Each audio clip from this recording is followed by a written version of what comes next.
Jutri, to so zadnje informacije, naj bi odprli nujno medicinsko pomoč, nujno patronažno službo in pa reševalne prevoze, izključno za paciente, ki nimajo akutne okužbe dihal.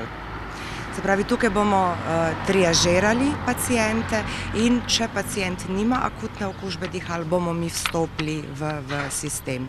Vkolikor pacient kaže kakršnokoli okužbo dihal, se oglasi telefonsko, nujno in obvezno, telefonsko osebnemu ali nadomestnemu zdravniku, kateri mu bo odredil nadaljnje zdravljenje, postopke.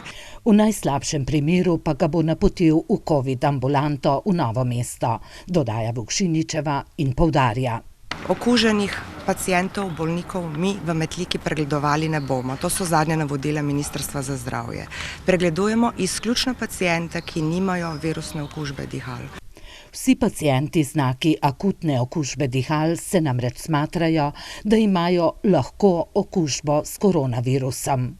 Zato naj, če kažejo takšne okužbe, obvezno pokličejo v zdravstveni dom. Zdravstveni dom Metlika lahko pokličejo na številko 07 369 1400 ali 07 369 1414.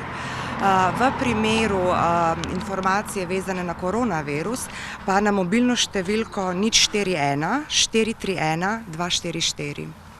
Vse telefonske številke so navedene tudi na spletni strani Zdravstvenega doma Metlika, pravi direktorica.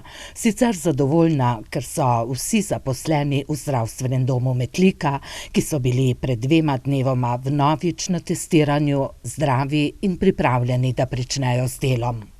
Smo zdravi, testiranje smo opravili, zdaj kaj pa to pomeni za naprej, ko bomo vstopili na delo na terenu, bomo pa videli. Na žalost ni nič sigurno. Zato Vukšiničeva poziva vse, da ostanemo strpni, da spoštujemo preventivne ukrepe in vsekakor hišni red zdravstvenih ustanov.